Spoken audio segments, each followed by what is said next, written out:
Guérir son féminin blessé, réveiller son féminin sacré ou sa puissance féminine, incarner sa déesse intérieure pour devenir la femme que l'on a réellement, libérer sa sensualité et laisser son homme prendre sa place dans le couple.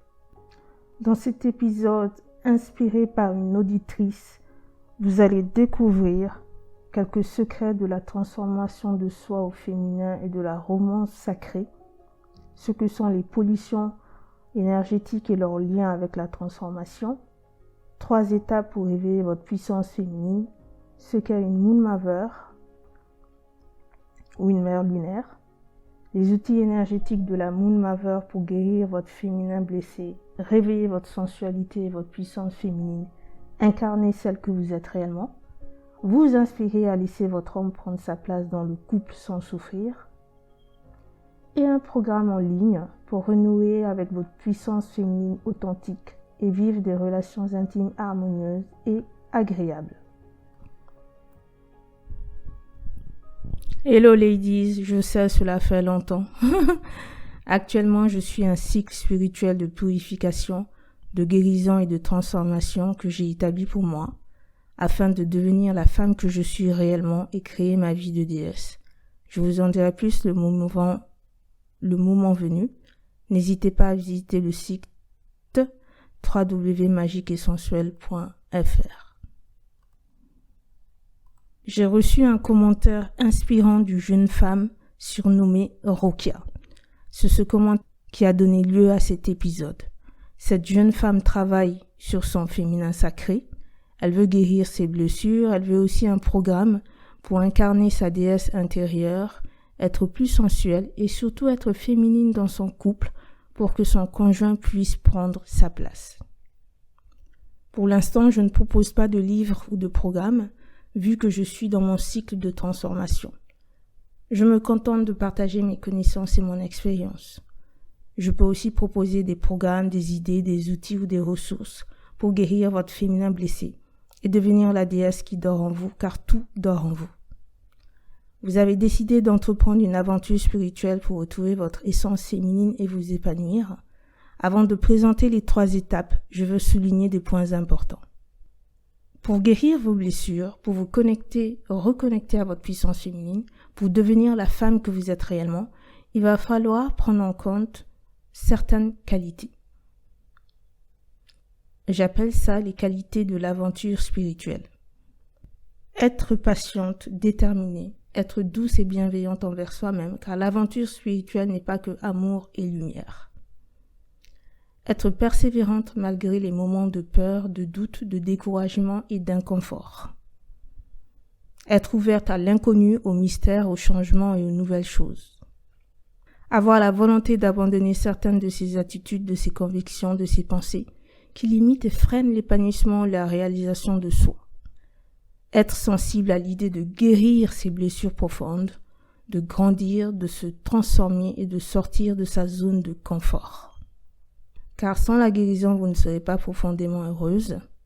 Et quand j'utilise le terme se transformer, vous ne devenez pas quelqu'un d'autre. Vous devenez la femme que vous êtes réellement, la vraie déesse qui dort au fond de vous. Comprendre que l'esprit de victime n'aide pas.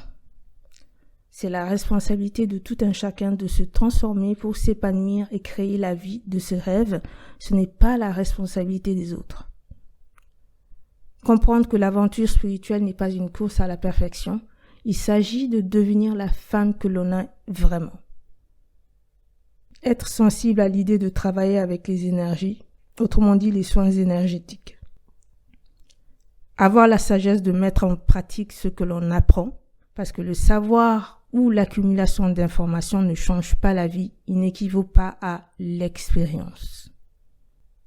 Être déterminé à investir en soi financièrement, parce que le gratuit ou les premiers prix ont leurs limites. Oui, il faut payer le prix pour vouloir être une déesse. Enfin, avoir la sagesse de faire les choses différemment, car il faut de nouvelles recettes pour changer votre vie. Vous ne pourrez la changer avec vos anciennes habitudes. J'en viens à la romance sacrée. Plus vous vous ouvrirez à la beauté de votre essence féminine, plus vous comprendrez que ce n'est pas votre rôle de guérir, de contrôler, de sauver, de commander, de prendre en charge votre conjoint ou de faire les choses à sa place. Ayez confiance en son intelligence et en sa maturité. Peu importe qu'il ne fasse pas les choses comme vous ou au moment voulu par vous. N'oubliez pas que le féminin et le masculin sont différents. Dans une romance sacrée, le féminin et le masculin ont des besoins différents. Le masculin a besoin d'être respecté, apprécié, admiré, de prendre en charge, de faire, de chasser, de donner, de protéger, de défier, de compétir et de conquérir. Le féminin a besoin d'être chéri, honoré, désiré, de s'exprimer, de s'abandonner, de coopérer, de connecter, de prendre soin d'être. N'oubliez pas que la relation romantique est une danse. Si vous êtes tolérante, douce et prenez en compte les besoins de votre partenaire, ce sera plus facile pour lui de prendre sa place d'homme, de vous faire plaisir, de faire ce qu'il faut sans votre aide. Pas besoin de commander, de forcer, de manipuler, de crier, de supplier ou de menacer. Tout ceci l'éloigne encore plus et diminue l'intensité de son amour pour vous, et c'est là qu'il devient paresseux dans la relation, car votre présence est trop négative et trop imposante. Et sans compter que c'est fatigant de commander, forcer, manipuler, crier, supplier ou menacer au bout d'un moment. Ça va vous saouler. J'en viens aux pollutions énergétiques nuisibles. Alors, les pollutions énergétiques peuvent être la cause de certaines maladies, des maux physiques, psychiques et émotionnels, des blocages dans la vie, ou encore du mal-être, du bruit, des insectes présents dans le logement. Il y a plusieurs sortes de pollutions énergétiques, je ne peux pas toutes les citer. Sachez juste que ce sont des énergies, des présences, des intrusions ou des interférences négatives qui vous empêchent de prendre votre envol ou de vous réaliser pleinement. Ces pollutions peuvent se trouver autour de votre aura. L'aura, c'est comme un halo de lumière qui entoure le corps physique. Elles peuvent se trouver sur vous, dans votre corps ou dans votre logement. Elles peuvent être présentes dès la naissance ou l'enfance. Elles peuvent aussi vous suivre depuis vos vies antérieures ou représenter l'héritage. Elles peuvent être la conséquence de différents traumatismes, des aléas de la vie ou d'actes malveillants. Et ce qui est triste, vous pouvez avoir ces pollutions sur vous sans jamais vous douter de rien. Heureusement, des solutions existent. Comment guérir ses blessures, incarner sa puissance féminine, devenir plus douce avec son partenaire et lui laisser prendre sa place. Je vous propose 3 étapes simples mais profondes qui vous permettront d'aller loin dans la quête de votre puissance féminine. Étape 1, purifier et harmoniser. Je vous conseille en premier lieu de nettoyer ou purifier tout votre être pour vous débarrasser de ces pollutions énergétiques. C'est très important, ne sautez pas cette étape. Ces pollutions peuvent empêcher votre guérison et réalisation de soi sur le long terme. D'où l'importance de prêter attention. Puis, purifiez votre logement et apprenez à le protéger. Mettre de l'encens ou des cristaux ne suffiront pas. Il faut un nettoyage complet fait par un professionnel d'abord pour enlever toutes les mauvaises énergies. Si vous écoutez le podcast, je vous invite à aller sur l'article parce que il y a l'article lié à l'épisode parce que vous y trouverez tous les liens que je recommande. Je vous conseille ces énergéticiennes qui pratiquent des soins de nettoyage, de dégagement ou d'extraction entre autres. Vous pouvez aussi faire vos propres recherches sur le net. Faites attention aux praticiens que vous choisissez. Il y a de tout dans ce monde. Suivez votre intuition pour faire votre choix. Alors, vous pouvez les contacter et expliquer que vous voulez un nettoyage complet de votre être avant d'entamer votre aventure féminine. Elles sauront vous guider et sachez que beaucoup de soins peuvent se faire à distance. Il y a les sites jadeandjoy.fr, charlinehugonet.com, mariman.fr. Mais n'hésitez pas à aller à visiter l'article pour avoir tous les liens précis. Étape numéro 2, guérir ses blessures et se connecter à sa puissance féminine. Allons plus spécifiquement dans le monde du féminin. Connaissez-vous les Moon Movers ? Une Moon Mover est une femme formée aux méthodes énergétiques féminines de Miranda Gray. Miranda Gray est une enseignante spirituelle britannique. Elle est l'initiatrice du mouvement international Womb Blessing.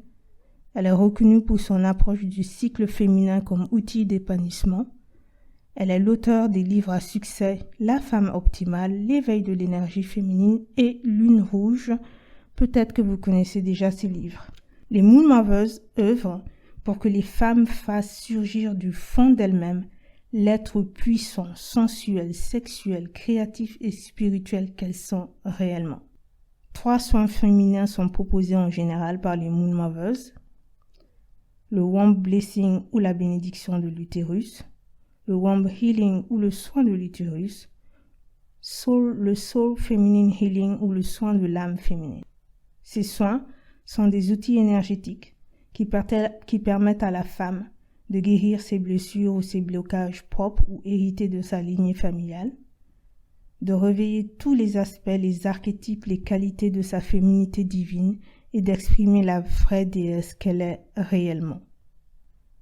Encore une fois, je vous propose ces praticiennes qui ont attiré mon attention par leurs différences. Vous pouvez aussi faire vos propres recherches sur le net. La plupart des soins peuvent se faire à distance. Et pour avoir les liens précis, n'hésitez pas à visiter l'article lié au podcast. www.femme-en-conscience.fr, www.adajeribi.com, www.sophie-gon.jimdofree.com. N'hésitez pas à contacter les praticiennes, à poser des questions sur le déroulement de la séance si ce n'est pas précisé sur le site, à préciser vos besoins, elles sauront vous guider. Suivez votre intuition pour choisir votre Moon Mother. Sachez que si vous êtes prête à guérir et à changer votre vie, les énergies vont vous aider dans ce sens. Elles vont travailler sur ce dont vous avez besoin à l'instant T et ainsi de suite. Vous allez naturellement reprendre votre puissance de femme à votre rythme. Inutile de vous presser, tout viendra à temps. Une séance ne sera pas suffisante. Prenez l'habitude de faire un soin régulièrement pour que chaque soin s'appuie sur les soins précédents en créant un chemin de transformation et d'épanouissement personnel au féminin. Mais les soins énergétiques ne sont pas de la magie, vous avez votre rôle à jouer aussi. Ces outils féminins devraient suffire pour votre transformation si vous êtes réellement prête à vous transformer, si vous en faites régulièrement, si vous suivez ou mettez en pratique les messages, les révélations, les voies qui vont s'en découler. Ce qui m'amène à l'étape 3, révéler sa déesse intérieure. Alors, au cas où vous préférez le coaching classique, je vous conseille en plus le programme en ligne de Martine Poirier, Éveiller sa féminité, révéler sa déesse intérieure. Martine Poirier est une coach de vie intime et de sexualité sacrée. Son programme vous aide à renouer avec votre puissance féminine entière et authentique, à vivre des relations intimes, harmonieuses et agréables, tout en étant pleinement vous-même, entre autres. Je n'ai pas testé le programme, mais j'aime son contenu. J'ai trouvé d'autres programmes sur le net, mais ce dernier me semble être le plus complet et le plus adapté à la demande de Rokia. Je vous invite à lire le contenu du programme pour voir s'il vous convient. Encore une fois, suivez votre intuition. Je propose aussi un programme sur la sexualité sacrée. Vous écoutez le podcast, encore une fois, visitez le lien de l'article pour retrouver le lien du programme. Dans la partie ressources recommandées, vous trouverez des ressources ou des articles supplémentaires. Je vous invite à visiter cette partie. J'espère que cet épisode vous a plu et vous a inspiré. Tout comme Rokia, si vous avez des questions, n'hésitez pas à me contacter via mon site ou dans l'espace commentaire. Vous pouvez aussi me faire des retours ou des suggestions. Quant à toi, Rokia, merci de m'avoir inspiré et n'hésite pas à me faire des retours si besoin. À bientôt!